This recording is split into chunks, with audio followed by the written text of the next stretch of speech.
ya udahlah sekalian saya tinggal di Jepang aja sekalian gitu, cari cewek Jepang gitu. Ternyata doa saya dijawab sama Allah. Berarti fuckboy juga ceritanya. Gede gitu. Genki Sushi. Genki Sushi kan sekarang kan ganti namanya sekarang Wubei. Nah tapi kalau kangen sama makanan Indonesia gimana? Hah? Saya datang ke sini aja. Saya datang ke sini aja. Mana slip gaji saya? Udah nggak usah liatin slip gajinya, nyantai aja.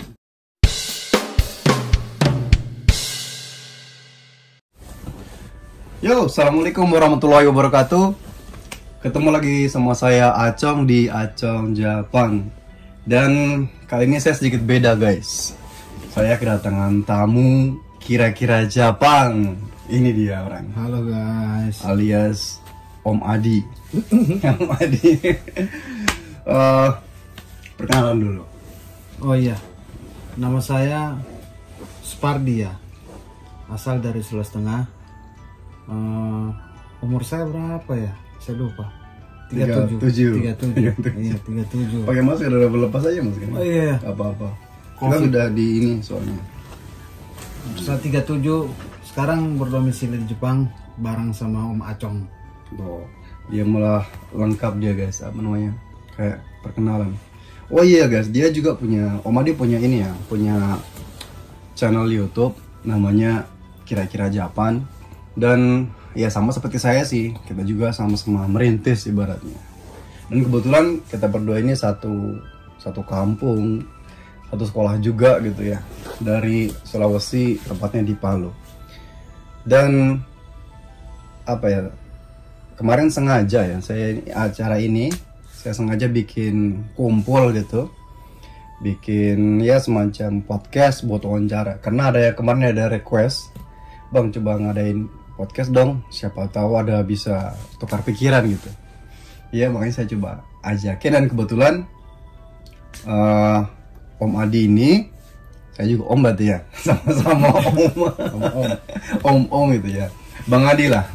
Bang Adi ini dia statusnya sama dengan saya ya, dia itu permanen.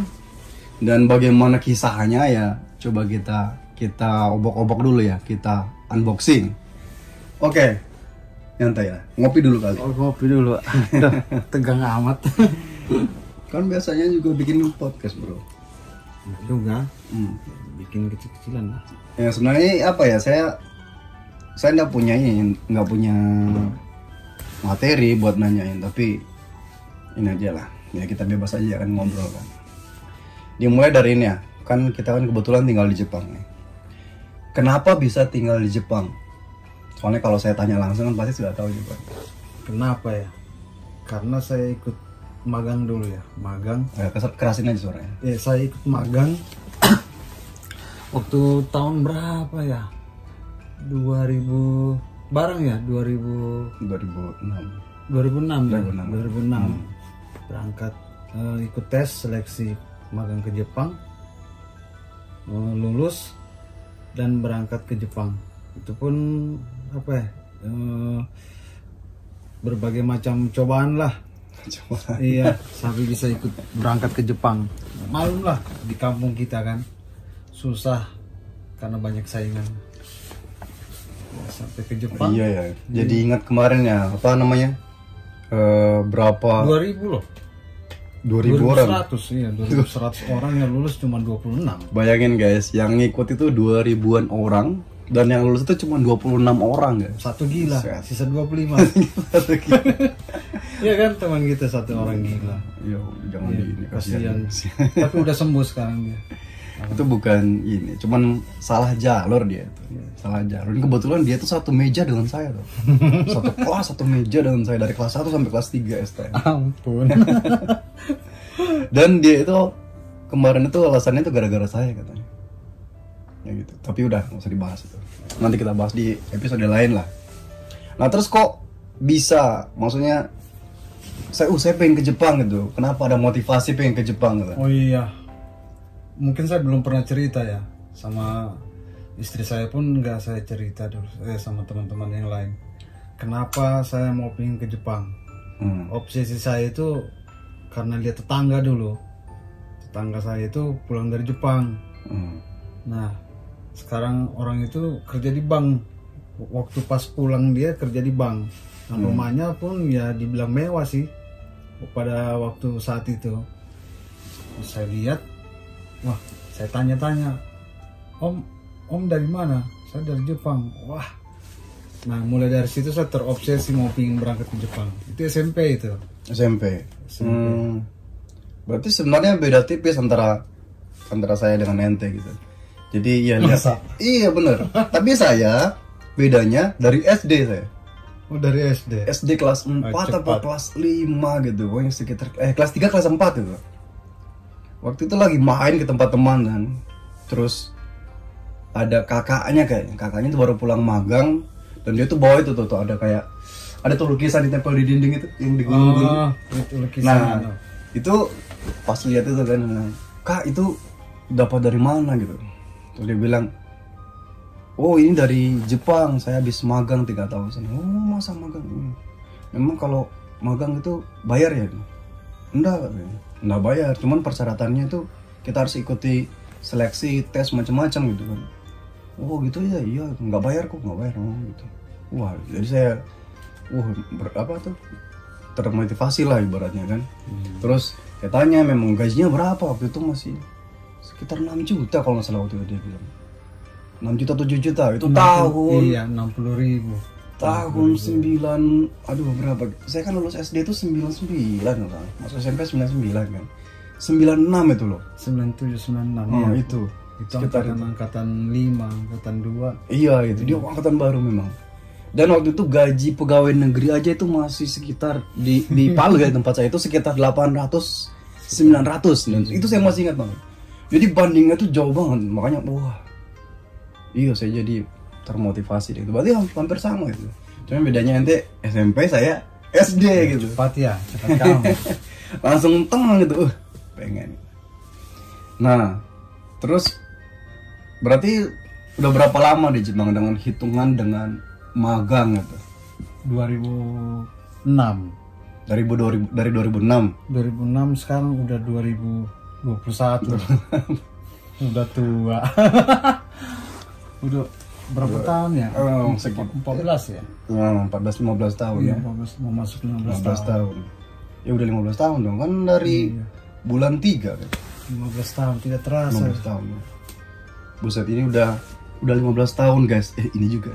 Udah 15 tahun di Jepang. Jadi ada yang bilang saya udah 3 tahun loh, saya udah tahun lah.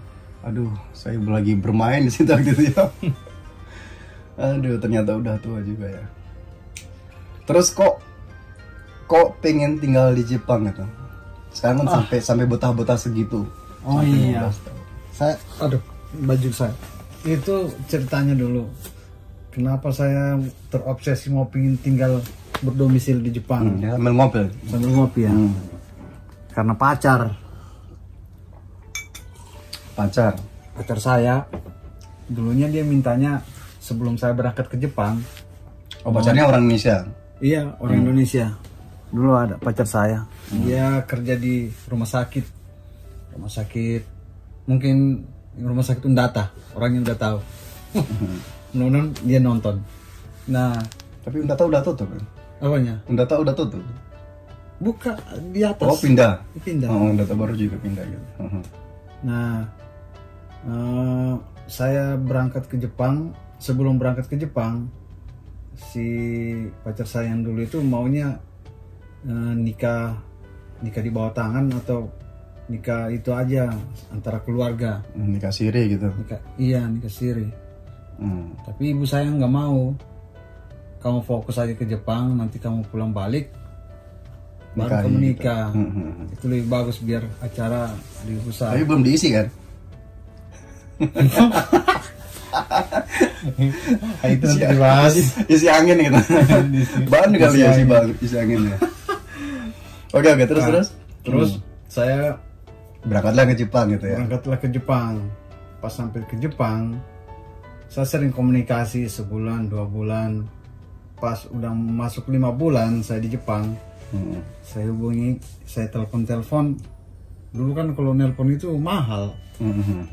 pakai kartu itu. Iya. Kartu apa KDDI, NTT, KDDI NTT gitu ya. Terus kalau senpai nggak mau, kita terpaksa ke kombini telepon umum itu berdiri kalau musim dingin itu. Oh, pakai itu juga. Iya, pakai itu. Ada. Nah, telepon nggak nyambung. Tiba-tiba pas bulan 8 dari situ kan bulan berapa sampai bulan 8 hampir jeda 3 bulanan lah. Si ceweknya nelpon saya sambil nangis. Ibu saya meninggal. Yang lebih saya sedih lagi, saya tidak jadi nikah sama kamu, saya nikah sama orang. Karena permintaan ibu saya sebelum meninggal pada saat itu. Saya langsung kaget kan. Langsung dah saya niat dalam hatiku, ya udah nggak pulang, saya nikah sama orang Jepang aja deh.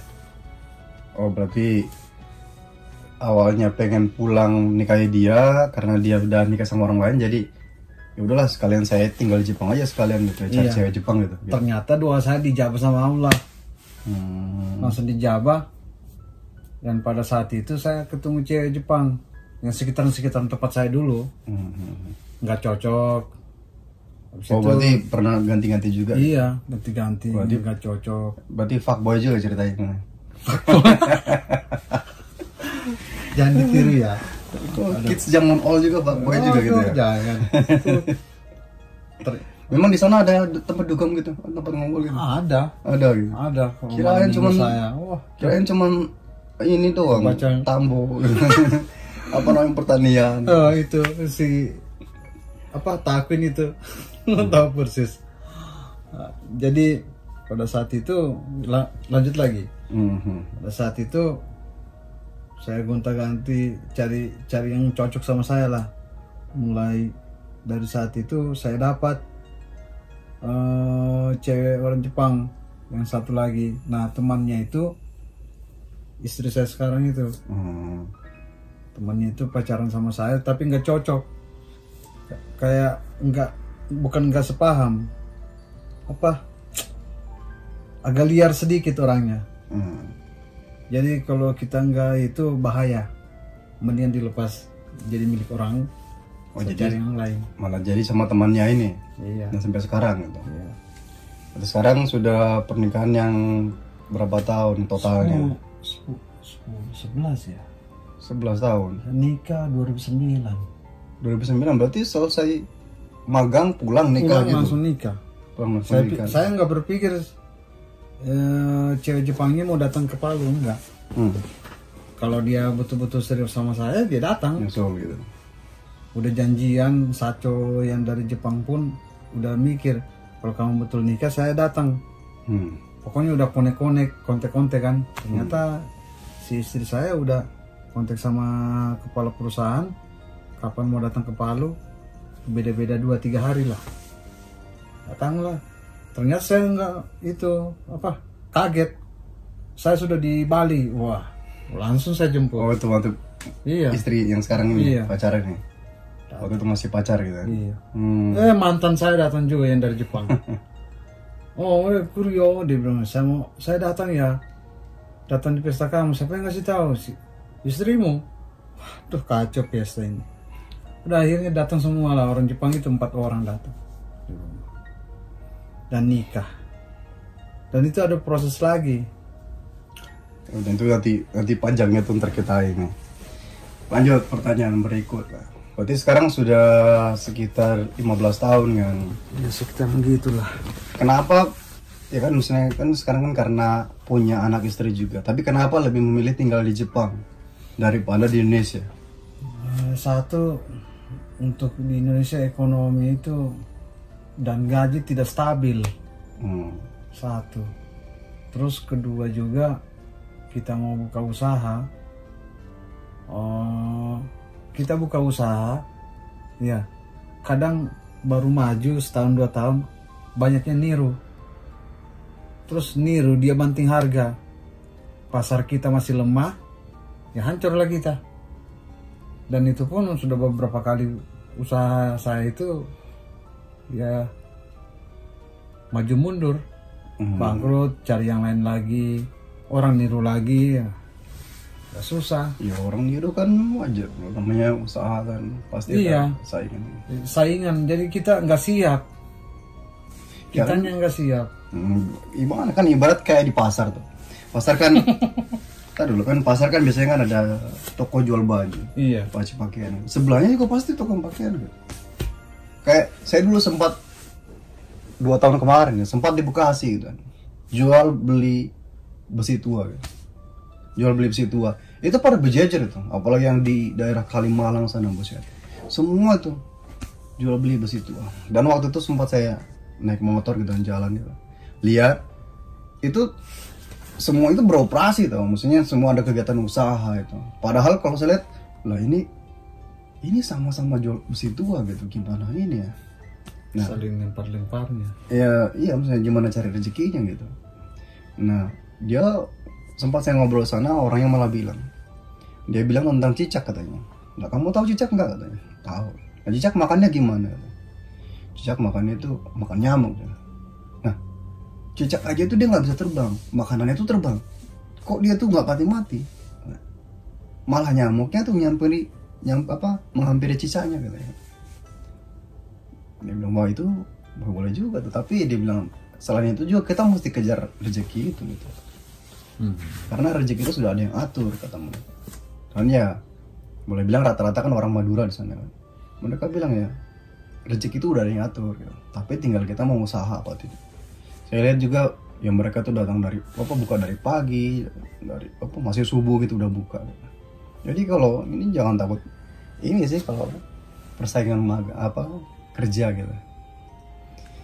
Cuman ya itu juga sih tergantung tempat juga ya biasanya. Iya, tempat kita juga kalau di Sulawesi Tengah itu maaf ya masih menengah ke bawah kita. Jadi untuk mesejahterakan orang di wilayah kita itu faktornya itu masih agak susah. Ya beda masih di Jawa. Di Jawa kan putaran uang cepat. Kalau di daerah kita putaran uangnya masih lambat. Jadi agak sulit, banyak yang ngutang aja kan. Agak kerasin suaranya. Berarti lebih memilih tinggal dan usaha di Jepang karena lebih stabil kerja di Jepang gitu. Oh iya, lebih stabil.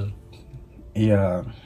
Kalau saya sih juga sama guys. Jadi misalnya kemarin ada yang nanya, "Bang, abang kan udah lama di Jepang. Kenapa nggak pulang ke Indonesia ngumpul duit di Jepang terus buka usaha di Indonesia?" Ya pada awalnya seorang Jisuse ataupun yang perawat gitu ya, atau apalagi yang lain gitu ibaratnya. Itu awal berangkat itu mereka pasti niat kayak gini. Saya pengen berangkat ke Jepang, kerja di sana 3 tahun, 5 tahun, kumpulkan modal, pulang ke Indonesia. Ternyata ya ada yang pulang, ada yang juga yang malah berpikir 2 kali gitu kan. Apalagi yang terbentur dengan ya notabene-nya di Indonesia kan pakai ijazah atau apa kan. Oh iya. Umur gitu kan. Nah, apalagi kalau cuman kayak kita tamatan STM doang gitu kan. Masuk ke perusahaan apa enggak buang ke laut itu ya. Belum lagi umur. Nah kalau di Jepang ini enak guys. Enaknya gimana? Mereka tuh nggak pedulikan sama umur gitu. Yang penting masih bisa untuk berkarya, masih bisa untuk tenaganya gitu. Kenapa lagi pikirannya gitu. Kalau untuk pikiran di atas 65 pun masih tetap kepake gitu. Makanya saya senang itu. Di sini lebih dihargai kalau orang mau bekerja gitu. Dan lapangan kerja banyak di sini. Sudah kerja, misalnya kerja jadi pegawai tetap bisa, pegawai harian juga bisa, honorer juga bisa gitu. Banyak pilihan. Selain itu apa yang bikin ente betah di Jepang? Satu ya, cewek Jepang lah. Lah kan sudah punya bini, gimana ceritanya? Mau nambah? Masih seneng lihat Rock Mini itu loh. Nggak bosan lah, saya aja bosan lihat. Nggak bosan saya. Masih muda. 30 tuh sudah muda guys. Ini masih jiwa muda ini. Kalau saya sudah merasa tua guys. Saya kan Kalau saya kan udah opa-opa kalau bahasa saya. Jadi Lihat yang mulus-mulus itu kayak macam mm-mm. masih berhayal saja. Waduh, kapan lagi punya istri? Ntar berhayal bawaannya. Ntar kan ada sasaran di rumah. Iya, Oma saya kan santai. Aduh. Kalau saya guys enggak. Saya kerjanya kok malam Jumat yasinan, gitu. Ngaji, gitu. Sarungan. Kebetulan saya nggak pakai sarung sekarang. Aduh. Nggak, itu hidup dinikmati aja. Kalau musim panas Wah, tuh. di Jepang itu maksudnya udah terbiasa lah lihat kayak gitu tuh. Udah nggak wah gitu. Paling lihat sebentar gitu. Udah lagi lihat lagi. Kenapa kan banyak kayak gitu. Jadi mata kan terbiasa. Kalau di Indonesia mungkin ya. Mungkin masih apalagi di tempat yang ya bisa dibilang bukan ibu kota gitu kan. Lihat kayak gitu kan suatu pemandangan gitu. Ya walaupun ya masalah agama kita bicara lain. Kita ini bicara masalah rezeki. Itu kan rezeki juga.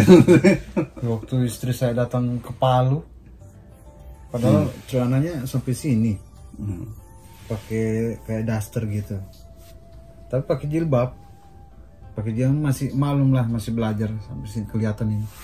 Naik motor, matanya orang ngelihat, oh, bening, kayak gitu. Santai lah.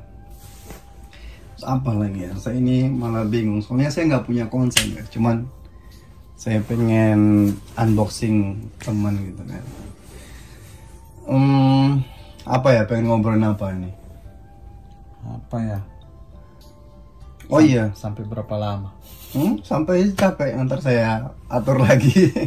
Oh iya. Apa? Kenapa pilih di Jepang? Maksudnya kan ada Taiwan, ada mana gitu kan, banyak tempat lain gitu kan. Iya. Pilih Jepang itu satu, asuransinya terjamin. Asuransi kerja, kecelakaan. Ya, pemerintah Jepang itu Mamoru, apa? Melindungi. Mulai dari kecelakaan kerja. Kalau seorang karyawan kecelakaan kerja, terus apa ya? Perusahaan Jimeru itu bisa dipenjara semua. Itu yang bagus saya suka di Jepang itu. Jimeru itu apa ya, kayak ngerjain gitu beratnya. Iya. Nyakitin, ngerjain gitu. Gitu. Ini saya sukanya Jepang. Jadi lebih hak pekerja itu lebih diutamakan di sini. Iya, betul. Iya, sama sih. Jadi kalau bagi saya ya, di Indonesia mungkin ada kayak serikat pekerja atau apa-apa itu yang dibuat oleh buruh gitu kan, serikat buruh atau apa itu macam-macam, sampai bahkan ada undang-undang yang mereka demo lah untuk kenaikan gaji, untuk apa gitu. Itu kenapa? Karena itu kayak hak pekerja atau bahkan kewajiban pekerja itu sudah nggak stabil, entah itu menurut perusahaannya atau menurut pekerjaannya sendiri itu nggak stabil. Sedangkan kalau di Jepang enggak, kalau menurut saya dia itu malah teratur. Apa yang kamu lakukan itu apa yang kamu dapat, seperti itu. Jadi haknya juga terjamin gitu kan. Sesuai sih. Jadi kayak oh iya, saya pengen lebih dijamin semua, dari mulai bayar asuransi, bayar pajak, bayar nengking atau apa ya, pensiunan hari tua gitu kan. Oh saya pengen semua. Jadilah ini pekerja tetap. Jadi semua itu nggak usah pikir lagi nanti dipotong dari perusahaan. Dan kalau pakai itu malah apa ya, ada nanti kayak cashback gitu, semacam cashback. Misalnya potongan pajak tiap tahun gitu. Sedangkan kalau honor gitu saya kurang paham apa ada apa enggak gitu ya. Ada ya? Enggak ada? Ada. Kayak honor itu kayak apa, hak sayang gitu? Hak sayang ada. Ada gitu. Cuman ya kalau brokernya baik ya dia urusin anunya. Kalau nggak sesuai ya suruh urus sendiri. Beda sama perusahaan yang jadi saing kan. Kalau perusahaan jadi saing kita minta atau apa-apa kan cepat kayak gitu. Kalau hacking saing ya agak susah. Nanti mereka ngurus sendiri bisa, cuma akan dipersulit sedikit. Itu aja bedanya. Selain soal kerjaan juga gaji juga, maksudnya pendapatan gitu ya, apa yang bikin Om Adi betah di Jepang kan. Maksudnya selain cewek-cewek tadi itu kan. Oh, gajinya besar. Iya, semuanya selain pendapatan gitu, selain gaji itu kalau udah itu nanti kita bicarakan lagi. Maksudnya apa yang bikin betah gitu soal misalnya kehidupan kan pasti beda dong. Makanan yang kita biasa makan kayak gado-gado lah, pecel lele lah, Oh, iya. atau apa gitu. Kan makanannya pasti beda walaupun notabene makan nasi juga ya guys di sini. Tapi kan kita pakai sumpit. Kalau itu yang bikin betah juga salah satu makanannya, mulai dari sushi. Berarti udah terbiasa makan makanan Jepang Iya, gitu. waduh, kalau nggak ada itu kayak macam puyeng ya. Seminggu atau Berarti- sebulan 2 kali lah. Berarti makan ikan mentah doyan ya. Doyan, Itu jadi kucing ntar ada lagi. meong. Iya sih. Iya, kucing ya, ampun. Di Indonesia juga sebenarnya sudah banyak tuh restoran Jepang gitu. Kayak Genki Sushi itu banyak banget itu di Indonesia, kayak di mall-mall gede gitu. Genki sushi. Genki Sushi kan sekarang kan ganti nama. Ganti namanya sekarang Wobei. Wobei itu Genki Sushi dulunya. Di Indonesia. Iya, tapi di Indonesia tetap masih Genki Sushi. Oh. Yang saya malah ngiklain sushi. Iya, Tapi tetap itu satu Wobei. atap mereka. Wobei itu gitu. Nah, jadi Wobei itu guys, jadi satu piring itu 100 yen, itu 100. Ya ada yang pilihannya dari mulai 110, 220, 330 yen gitu. Dan bagi saya itu yang paling saya demen gitu ya. Dia tergantung selera gitu. Sama makanan lain juga kayak tempura gitu kan. Oh iya. Apa tendon. Tendon, udon. Ah, dah. Nah, tapi kalau kangen sama makanan Indonesia gimana? Hah? Saya datang ke sini aja. Kampret. Saya datang ke sini aja. Komplek di sini restoran apa? Di sini ada itu ya. Hmm. Ada apa ya? Bukan swalayan itu ya. Apa ya? Oh, kirain tadi dia mau bilang ini. Oh, di sini ada ini namanya dapur acong katanya. Soalnya ini guys, saya juga kadang-kadang iseng itu suka masak apa gitu, misalnya cah kangkung. Apa ya, misalnya kalau lagi ini bikin bakso, bikin apa itu ya, kalau lagi datang bulan, bukan datang maunya gitu ya, bukan datang bulan. Bikin terus manggil, bro bantu makan gitu. Terus makan pulang dia. Kalau nggak pulang tidur coba. Kan Nanti kenyang baru pulang. kan soalnya Di sini ada itu juga. Apa? Bukan swalayan, apa ya? restoran. Minimarket, market itu Iya, halal food. Ah, Ya, termasuk besar lah kalau di Jepang. Mungkin kalau di seluruh Jepang yang paling besar di sini di Saitama, Misato, Bongo Bazar. iya Bongo Bazar. Itu termasuk besar itu. Iya benar guys. Jadi di Saitama ini ada satu apa supermarket, supermarket. Itu dia menjual makanan halal. Jadi sampai bahkan cake juga itu dibuat dengan halal, ada label halalnya gitu kan. Daging halal, bahkan dia jual ini juga, bro. Dia jual tulang, Iya, tulang sapi, ekor, bebek, kambing. Kalau bebek saya nggak lihat. Ada bebek. Kambing juga. Terus durian. Dia ada durian. Mana saya lihat. Terus banyak sih, sampai makanan-makanan dari luar itu dia juga kadang-kadang impor gitu. Ya kemarin juga saya sempat bikin videonya itu. Jadi daging sapi ya, Kobe beef. Itu kalau kita makan di Ikinari Steak itu 4.000 tuh guys. Ngiler. Itu enak banget. Itu apa namanya? Ada kalau bahasa kita tuh lemaknya itu lemak sehat itu bener-bener endul gila. Pokoknya ntar kita bikin nanti tuh. Oh iya. Hmm. Mesin barbecue kan ada saya. Ya mau pakai panci saya. Ntar kalau yang belum lihat video saya silakan lihat video kemarin ya, itu pasti ada. Kalau lihat tuh jangan ngecek sendiri. Oke, makanya itu juga yang bikin saya betah. Dan kalau saya sendiri ini juga ya, apa namanya? Ya selain dari pendapatan dan pengeluaran itu ya, pengeluarannya itu kalau menurut saya itu lebih hemat di Jepang daripada di Indonesia. Iya sih. Kalau saya hitung-hitung, bukan hitung lagi, secara ini kasar, lebih murah di Jepang daripada Indonesia. Benar. Coba kita kelampingkan dulu masalah halal 100% halal atau haram atau bagaimana ya. Karena kita juga bisa cari barang-barang yang halal di sini. Misalnya kita ambil sukiya. Sukiya yang gyudon itu ya, yang ada daging sapi gitu. Di sini nih dengan 350 yen, duit koin 3 biji plus 150 yen itu udah bisa makan itu. Kalau di Indonesia makan sukiya itu udah kayak ke restoran gitu ya. Udah bangga gitu. Di sini makanan rakyat. Mau cari yang halal, lebih halal lagi ada. Namanya Yamada Udon. Sama juga 350. 400 ya sekarang. Ya kan? Itu cuman tempura atau udon. Nggak ada daging-daging itu. Iya kan? Mau sedikit mahal, Marugame Udon. Nggak mahal tapi enak. Kalau di Indonesia kamu ke sana minimal 100.000. Itu udah cuma makan ini doang gitu. 1.000 yen ya? Iya. Jatuhnya ya. Itu saya pernah ke Marugame di Bekasi itu ya, di mall apa, saya nggak usah sebut mallnya gitu. Terus saya ntar kalau ke Indonesia. Iya tapi kurang nendang tau, kurang nendang makannya. Tapi ya maksudnya buat ngobatin, oh saya pengen cobain makanan Jepang yang Indonesia gitu. Iya bisa gitu.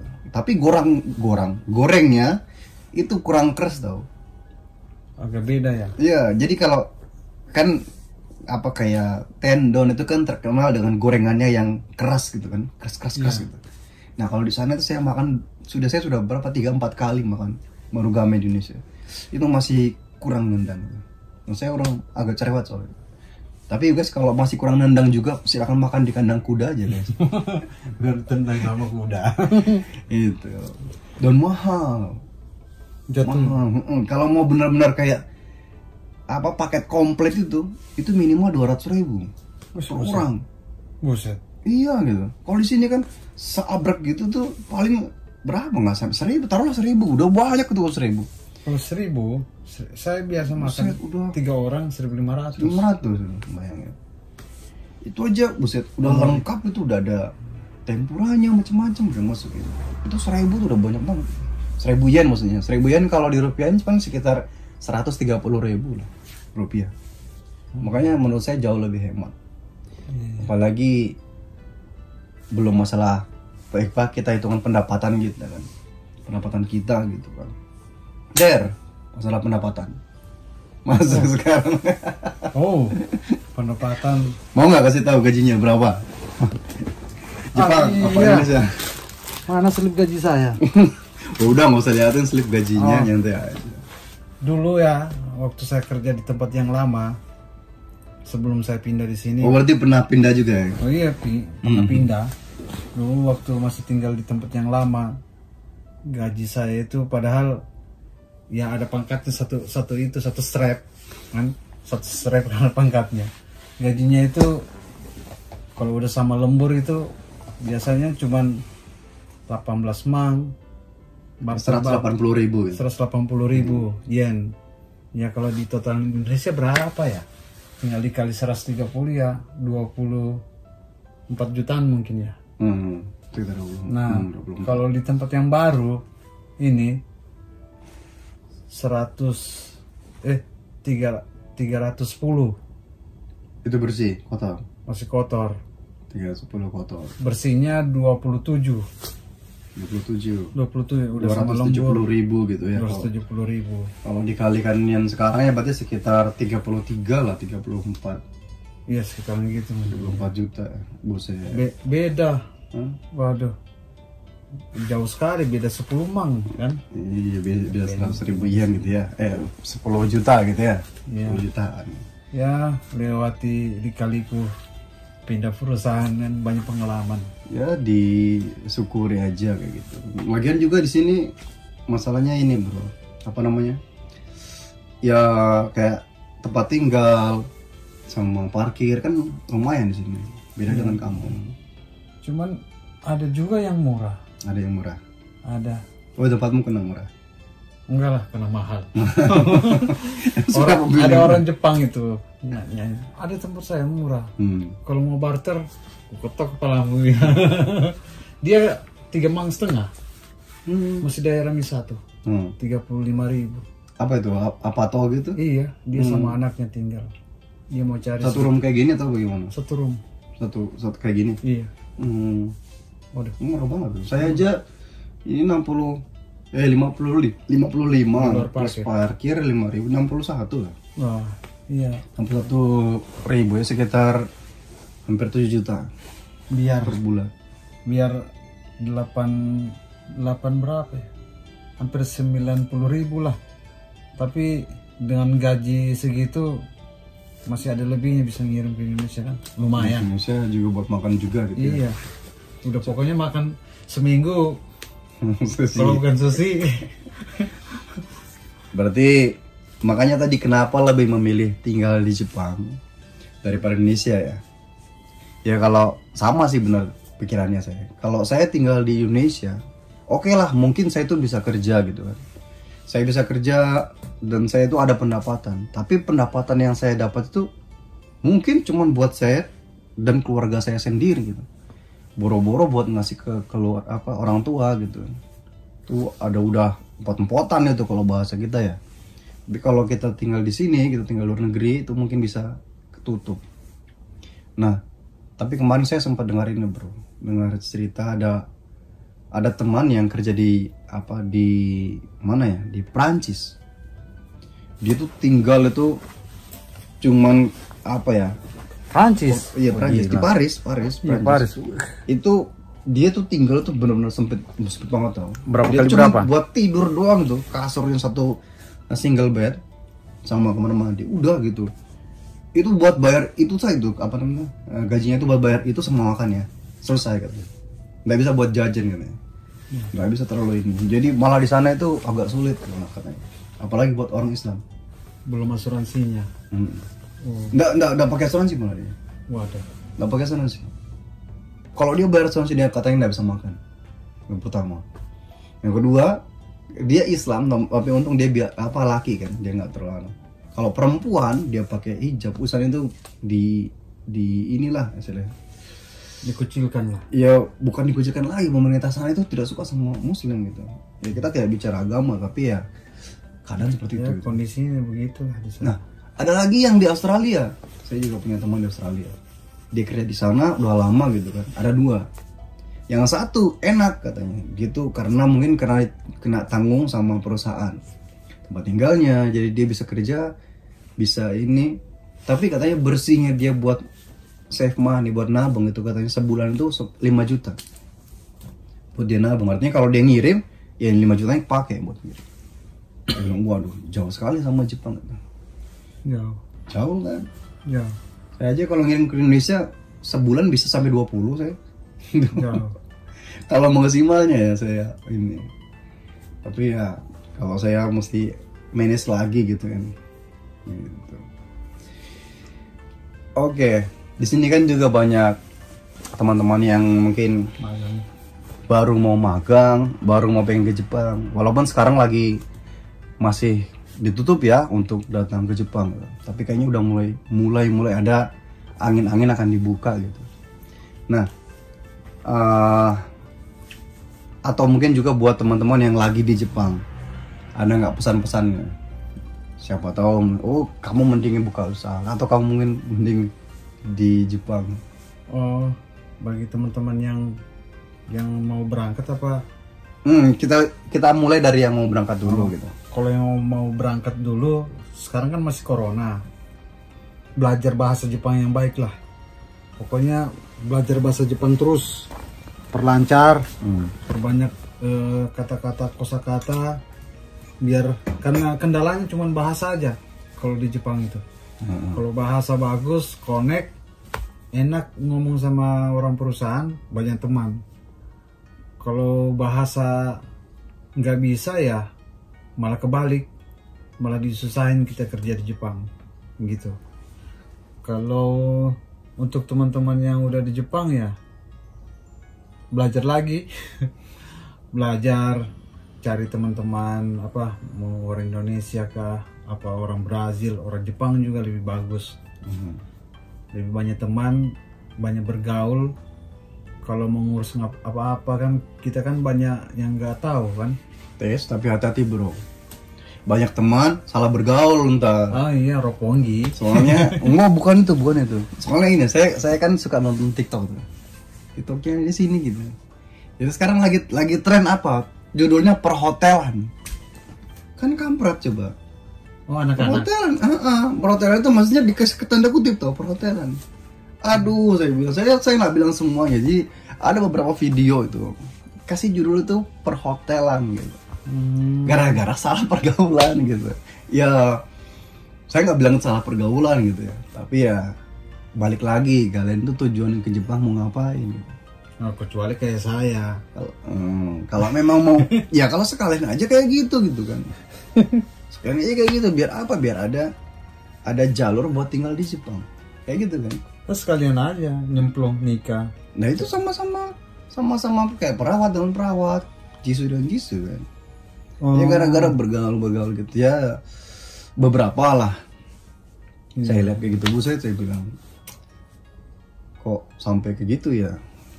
Dan kalau misalnya menurut saya ya, silahkan, saya nggak larang karena itu bukan keluarga saya, bukan adik saudara atau apa, teman juga bukan gitu. Silahkan kamu melakukan apa aja gitu, tapi ya kalau bisa jangan dipublish, jangan dipamer gitu. Gimana kalau keluarga melihat, kan kasihan. Oh iya, kalau mau itu ya main sembunyi-sembunyi aja. Iya biasa aja, masa dikasih judul perhotelan gitu kan geblek ya gitu, parah gitu.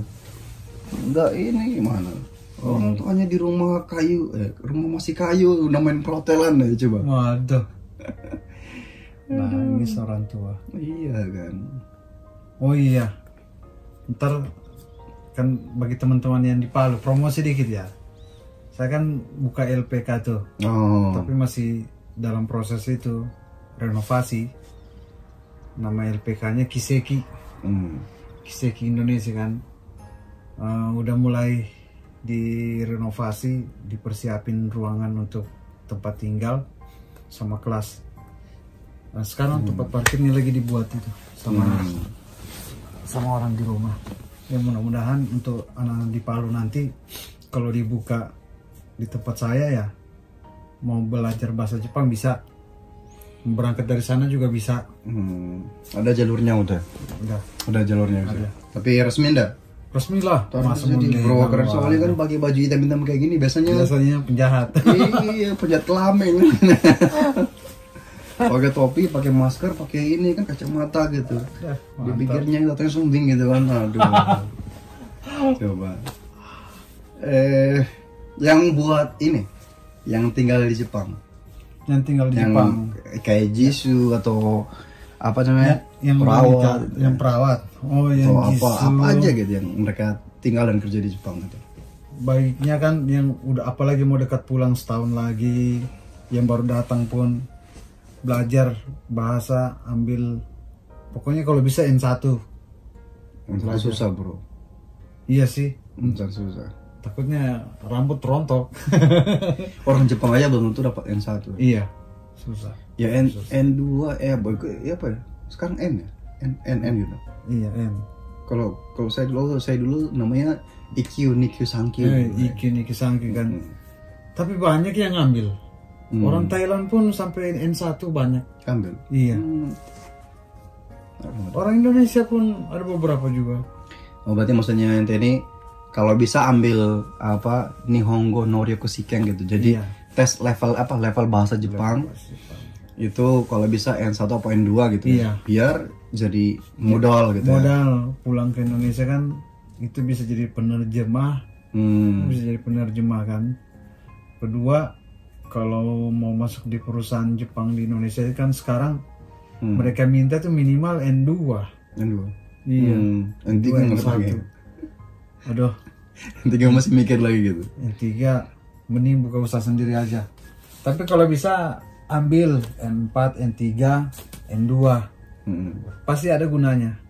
Ntar mau balik lagi ke Jepang juga kan dibutuhkan lagi kalau engineering.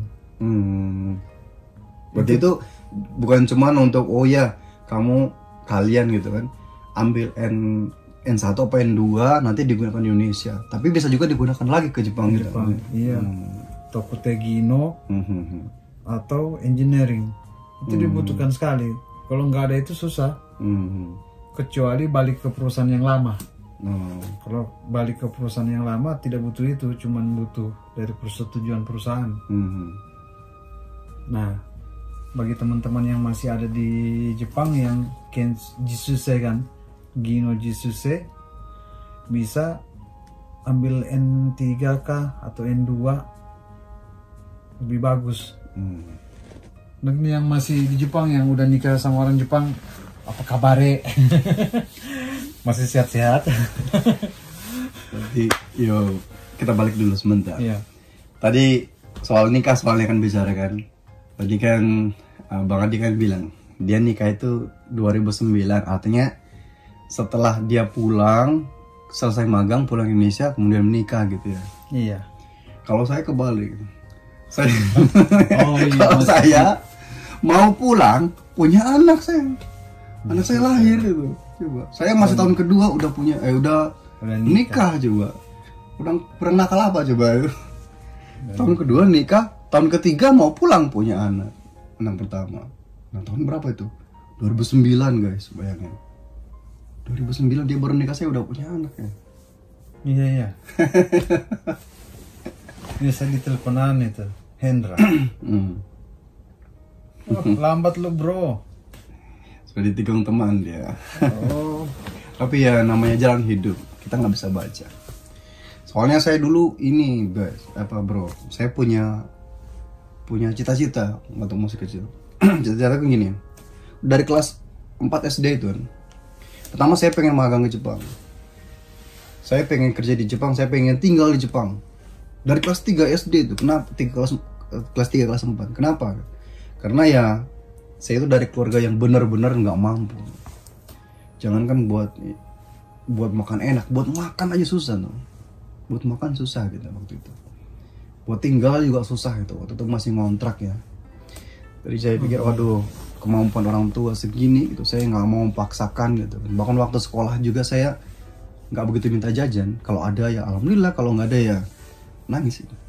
Nangis. Iya sama. Iya, terima aja. Makanya itu pertama, saya pengen bahagiakan orang tua. Kenapa? Karena tetangga juga pandang sinis gitu.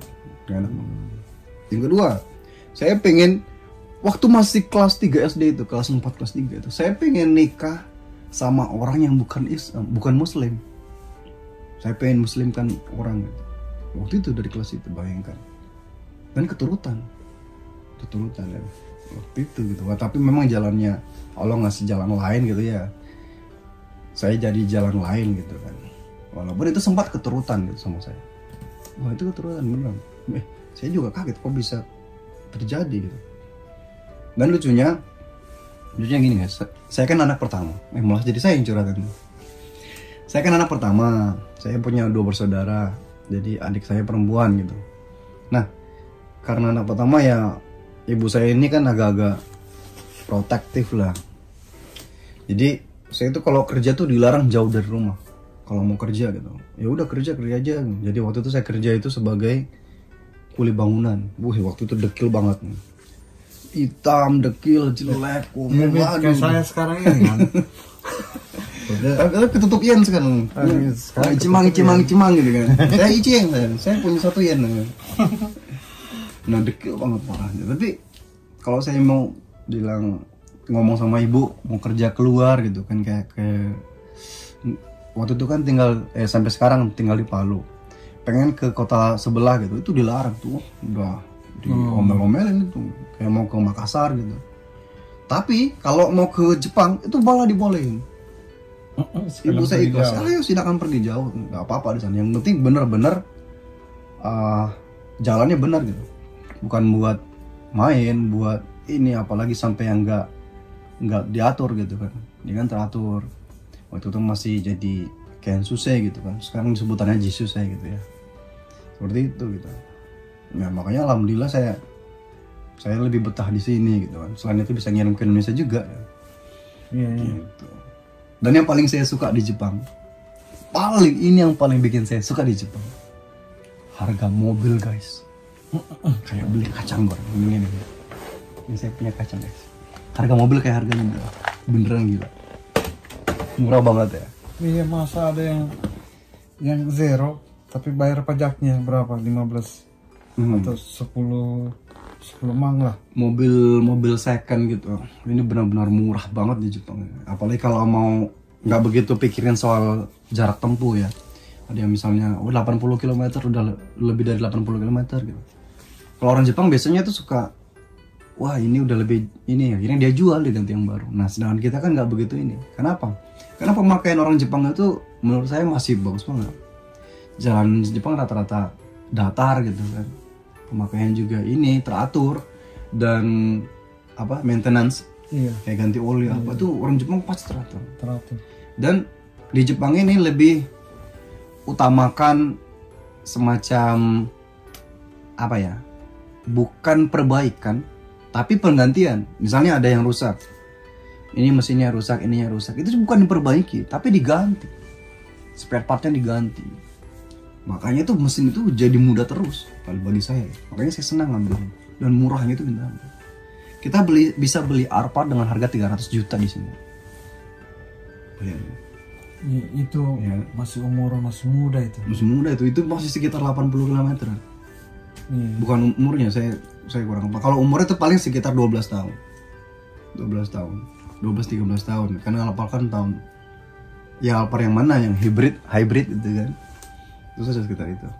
Atau yang agak di bawahnya misalnya kata ketinggian yang ngomong apa. Odyssey itu beli sekitar 30 juta itu masih mulus, enak banget. Dan saya punya Odyssey guys, belinya dari tetangga sebelah. Belinya. Di Jepang, di Indonesia 120 tuh 150 tuh nggak dapat yang barang bagus. Di Odyssey di Indonesia dia mirip anu ya. Ada yang mirip juga sama saya, ada sama gitu. Barangnya sama. Honda apa namanya ya? Kayak bukan Odyssey, Honda apa namanya ya? Tapi mirip ya. Stream atau apa gitu. Iya. Ada juga. Tapi Odyssey juga persis juga sama ada. Tapi malah saya lihat harganya tuh kayak 170 gitu kan. Bahkan ini yang paling susahnya tuh apa? Spare partnya itu susah di sini, di sana. Nah, kalau di sini kan gampang banget. Gitu. Itu yang bikin saya betah. Ya pokoknya buat teman-teman yang nonton video ini, oh iya tadi saya belum sapa ya. Terima kasih tadi udah ngeklik video ini ya. Juga buat teman-teman yang udah subscribe, yang selalu like, komen, terima kasih ya. Ya balik lagi buat teman-teman yang nonton video ini, kita ambil hikmahnya gitu. Apa dari percakapan, oh ya ini ada yang baiknya kalau tinggal di Jepang seperti ini gitu, tinggal di luar seperti ini gitu ya. Ya mungkin rezeki sih bisa dibilang masing-masing ya bro ya. Iya. Entar rezeki itu kan ada sih teman juga yang bilang rezeki itu sudah diatur. Mau ente tinggal di Jepang, di Indonesia, rezekimu sudah segini. Ada yang bilang kayak gitu. Tapi, nah saya juga pasti bilang tapi gitu. Tapi kamu tahu batas rezekimu? Enggak lah. Kan enggak kan? Iya. Dia bilang kan rezeki itu udah diatur gitu. Iya, tapi kamu tahu nggak batas rezekimu? Enggak kan? Nah, cari rezeki semampumu gitu. Kayak itu. Kalau di perusahaan yang dulu ada pohon kaki kan. Pohon kaki itu ada yang masak, ada yang enggak. Nah, kita mau ambil yang setengah matang. Kalau enggak manjat, kalau yang rezeki yang udah jatuh, kita ngumpul. Yang masih di atas itu harus gimana? Kalau enggak dicolok atau dipanjat. Iya. Sama kayak rezeki kan. Kayak gitu. Beda-beda lah rezeki orang. Tuh. Rezeki orang beda-beda, tinggal bagaimana dia mau berusaha untuk carinya gitu ya. Oke guys, mungkin sampai sini dulu ya. Ada yang mau diomongin lagi ya? Enggak. Kayaknya udah panjang. Enggak, jangan terlalu panjang. Nanti kita sambung di podcast berikutnya. Biar ada. Makanya saya butuh komen kalian. Jadi ada yang pengen ditanyain ya apa ya, silakan tulis aja di komen gitu. Atau mau request kayak gitu, bilang bang, ngomongnya jangan terlalu cepat. Oh iya, saya kalau ngomong cepat, prat gitu. Iya, bareng.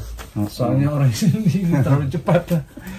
Bang ngomongnya pelan, atau bang apa obrolin tentang ini, boleh silakan ditulis aja di kolom komentar.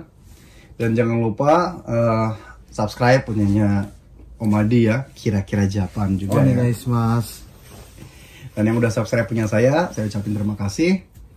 Dan sekali lagi, video yang kita buat ini bukan untuk mengucilkan atau apa ya, membedakan masalahnya oh di Indonesia gini, oh di Jepang gini, bukan itu.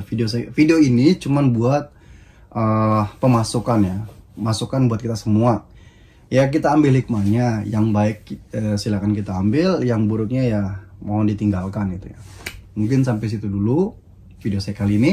Semoga bermanfaat dan sampai ketemu di video saya selanjutnya. Wassalamualaikum warahmatullahi wabarakatuh. Bye bye.